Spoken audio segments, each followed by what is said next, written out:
Não reparei o capote, mas é porque está frio mesmo.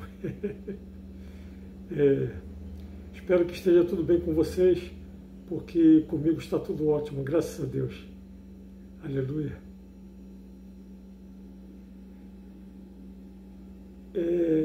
Hoje vamos estudar sobre tradutor traidor. O verdadeiro teólogo não fica apenas repetindo e repetindo o que todo mundo já sabe, como se fosse uma grande novidade. Ele investiga, ele prescruta, ele esmiuça as escrituras sagradas até descobrir o que elas realmente querem nos dizer. Hoje vamos estudar sobre tradutores traidores, ou seja, tradutores do hebraico, aramaico e grego bíblicos que traduziram com fins escusos para o vernáculo a linguagem de cada país, adequando as suas traduções às suas convicções religiosas e por isso são chamados de traidores. Existe um trocadilho latino muito antigo que diz, abre aspas, tradutore traditore, fecha aspas, que significa tradutor traidor, ou seja, se trocarmos a letra U pela letra I da palavra tradutore, ficará traditore, que traduzido para o português é traidor. Esse trocadilho demonstra, assim, que todo o tradutor é, na verdade, um traidor. Também podemos fazer esse mesmo exercício com a palavra tradição. Removendo-lhe a letra D, ficará traição. Os tradutores, em geral, sabem da grande dificuldade de se traduzir um texto de um idioma para outro idioma, sem corromperem o sentido original do texto. E os maus tradutores se aproveitaram dessa grande dificuldade para corromperem o sentido original, adequando as suas interpretações, por isso são chamados de traidores. Para darmos um pequeno exemplo disso, vejamos a palavra inglesa God is nowhere, que tanto pode significar God is nowhere, que traduzido significa, abre aspas, Deus está aqui agora, fecha aspas. Mas também pode ser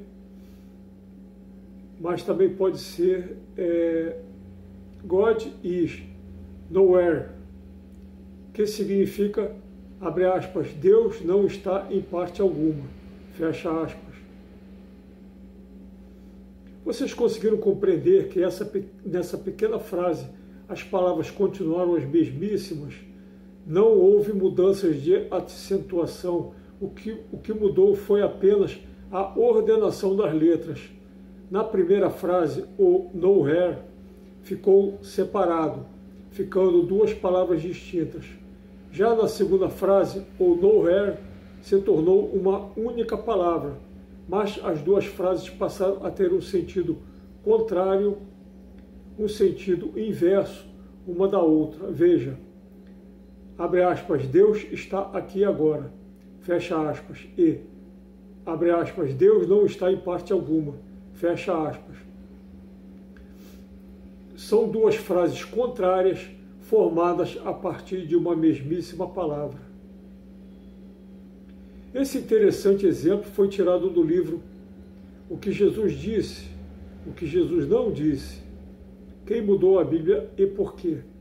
Debate de Ehrman e publicado em 2006 pela editora Prestígio, na página 58. E por falar em acentuação, até mesmo uma pequena e inocente vírgula pode mudar radicalmente o sentido de uma frase, como, por exemplo, se um viajante passar por uma estrada desconhecida e ver uma placa dizendo, abre aspas, vai não morrerás, fecha aspas, ele ficará confuso, pois essa frase não estará lhe dizendo coisa alguma, mas se usarmos uma pequenina e inocente vírgula, nessa frase ela poderá apresentar dois sentidos contrários, dependendo de onde colocarmos a vírgula. Veja, se colocarmos a vírgula após a primeira palavra, ficará, abre aspas, vai, vírgula, não morrerás, fecha aspas. Então a placa estará transmitindo segurança ao viajante e ele prosseguirá tranquilo no seu caminho. Mas, e se a vírgula for colocada depois da segunda palavra, ficando, abre aspas, vai não, vírgula, morrerás, fecha aspas. Então o viajante perceberá estar correndo perigo se prosseguir nesse caminho. Conseguiu compreender?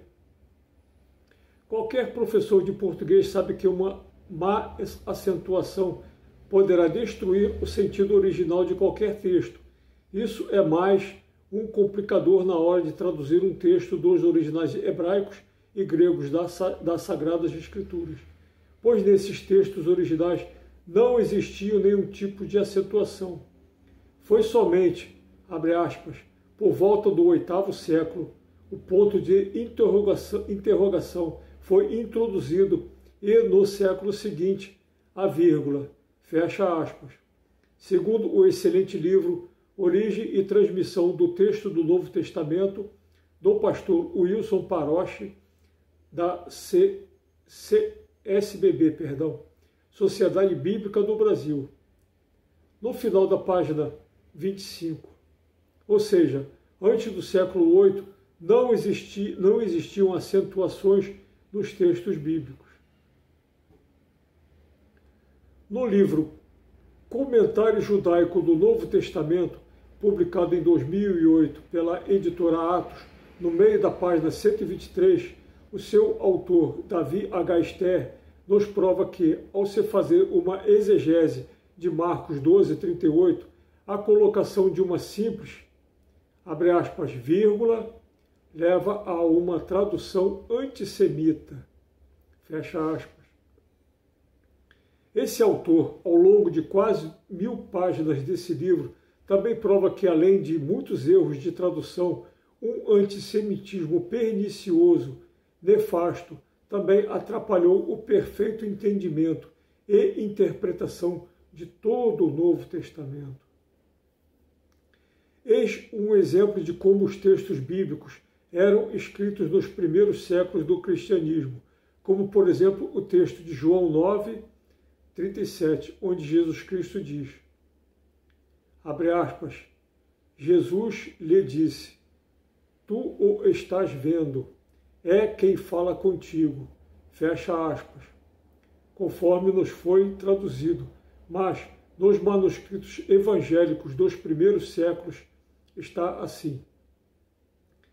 Eipen auto o iesou, kai eoraca au aiton, kai olalo metazoie keino estin, fecha aspas. Ou seja, todas as letras exatamente iguais, todas juntas, sem separações e sem nenhum tipo de acentuação.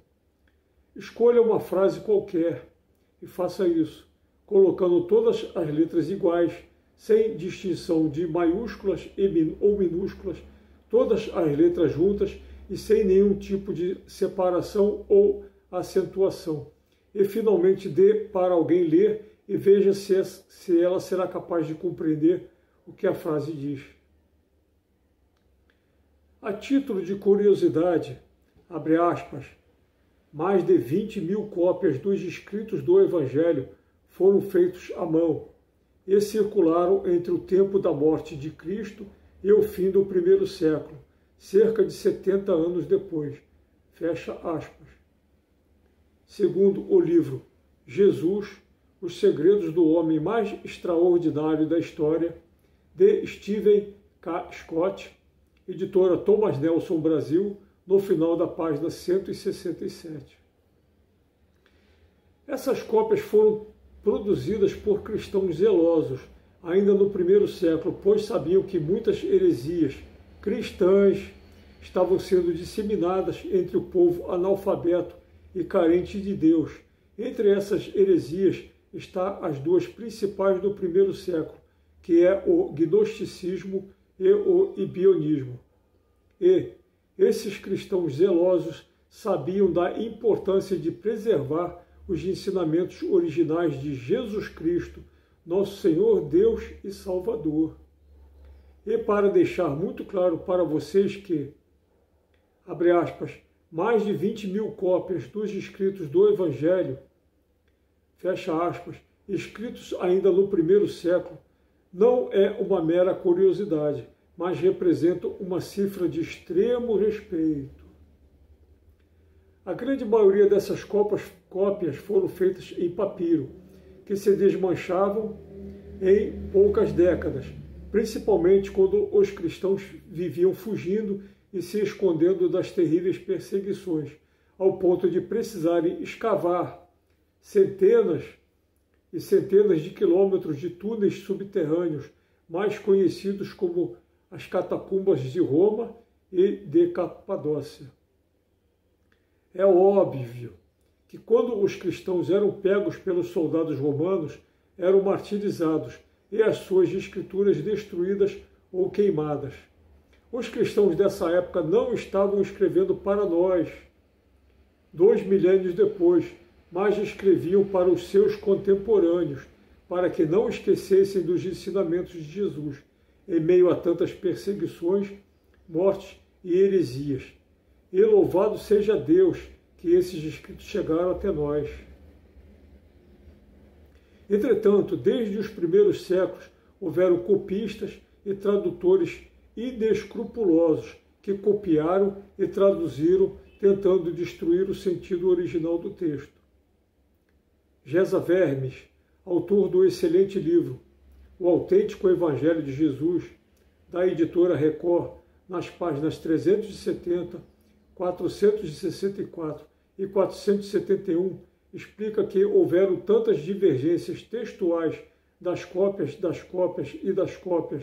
dos evangelhos que, abre aspas, qualquer tentativa de reconstruir uma versão palavra por palavra dos ditos de Jesus constitui, creio eu, uma perda de tempo. O objetivo é inatingível, porque a fonte original, uma coleção deles escrita em aramaico, se é que algum dia existiu, já não está disponível. Tudo o que temos é uma reconstrução secundária em grego. Fecha aspas. Existem inúmeras provas de que os evangelhos foram escritos originalmente em hebraico e aramaico, e na segunda metade do primeiro século foram traduzidos para o grego koiné, conforme está no quadro cronológico da Bíblia de Jerusalém e também nos livros O Autêntico Evangelho de Jesus, na página 12, História Eclesiástica, de Eusébio de Cesareia, publicado pela Casa Publicadora das Assembleias de Deus, nas páginas 102 e 119, Quem é Quem na Época de Jesus, de Geza Vermes, na página 78, A Bíblia Estava Certa, de Hugh Schonfield, na página 48, História do Movimento Cristão Mundial, volume 1, de Dale Irving, no início da página 82, etc. e etc.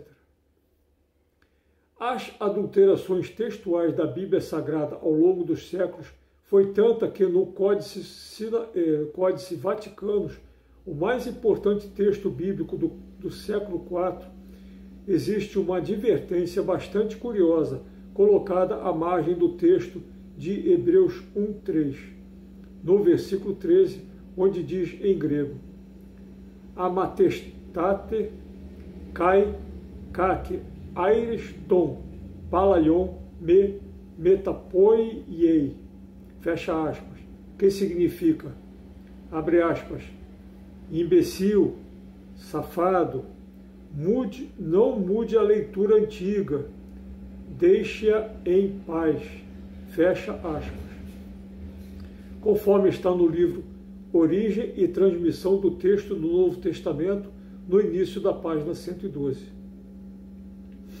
Os santos Agostinho e Jerônimo viveram na primeira metade do V século e, abre aspas, de acordo com Agostinho, Muitas eram as dúvidas que essa infinita variedade de traduções oferecia. Jerônimo, o maior erudito bíblico da época, dizia que havia tantas versões quanto eram os códices. Fecha aspas. Conforme está no livro Origem e Transmissão do Texto do Novo Testamento, no final da página 69. Ou seja, o que estava escrito em um códice não coincidia com o que estava escrito no outro e vice-versa. Abre aspas, o fato de as palavras serem todas ligadas umas às outras, não haver distinção entre letra maiúscula e minúscula e sinais de pontuação serem virtualmente desconhecidos, oferecia amplas oportunidades para erros não apenas de transcrição, mas também de interpretação. As palavras ressuscitou não está aqui, por exemplo, podem ter diferentes significados, dependendo de como são pontuadas e lidas. Veja, ressuscitou, ponto. Não está aqui, ponto. Ressuscitou, ponto de interrogação. Não, ponto, está aqui. Fecha aspas. Origem e transmissão do texto do Novo Testamento, no final da página 87. Ou seja, novamente, as mesmíssimas palavras podem representar realidades opostas, contrárias uma das outras, dependendo apenas da acentuação das letras, onde na primeira diz, abre aspas, ressuscitou, ponto, não está aqui, fecha aspas, indicando que ressuscitou, mas não está ali, enquanto que na segunda inverte o sentido, dizendo que não ressuscitou, mas está ali.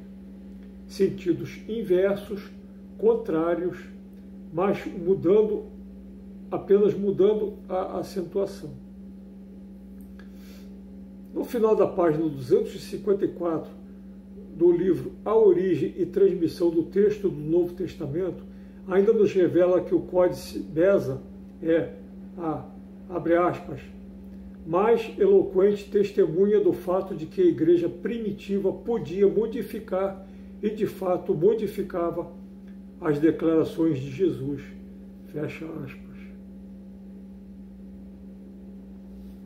São inúmeros os teólogos de renome que atestam que muitas palavras de Jesus Cristo sofreram muitas modificações já no primeiro século da nossa era. Um respeitável teólogo e etimologista bíblico, Joaquim Jeremias, ao fazer um estudo rigoroso do aramaico falado por Jesus e pelos apóstolos, que foram traduzidos para o grego, nos revelou que, abre aspas, com efeito, já nos inícios, nos primeiros decênios depois da morte de Jesus, as parábolas sofreram certos desvios de sentido. Fecha aspas. No seu livro, As Parábolas de Jesus, na página 9, e mais adiante diz, abre aspas, a tradução das parábolas para o grego acarretou inevitavelmente desvios de sentido. Desvios de sentido. Fecha aspas. As Parábolas de Jesus, de Joaquim Jeremias, na página 112. Se isso acontecia já nos primeiros séculos, quem dirá o que aconteceu depois? É por isso que Gesa Vermes, na página 469 do seu livro O Autêntico Evangelho de Jesus, nos diz, abre aspas, procurem pelo que o próprio Jesus ensinou, em vez de se darem por satisfeitos com o que tem sido ensinado sobre ele. Fecha aspas. Essas palavras contêm tanta sabedoria que até poderiam ser canonizadas como inspiradas por Deus. Essas palavras carregam tanta sabedoria que vale a pena repeti-las. Abre aspas, procurem pelo que o próprio Jesus ensinou, em vez de se darem satisfeitos com quem tem sido ensinado sobre ele. Fecha aspas. Me perdoem pelo que vou dizer, mas o verdadeiro teólogo não fica simplesmente repetindo o que todo mundo já sabe, como se fosse uma grande novidade. O maior desafio do verdadeiro teólogo é seguir esse sábio conselho de Jezabel, até descobrir que o Jesus histórico e o Cristo da fé são um só. O Jesus histórico e o Cristo da fé são um só. E nós com ele. Que Jesus Cristo, nosso Senhor, Deus e Salvador, tenha misericórdia de todos nós. Aleluia.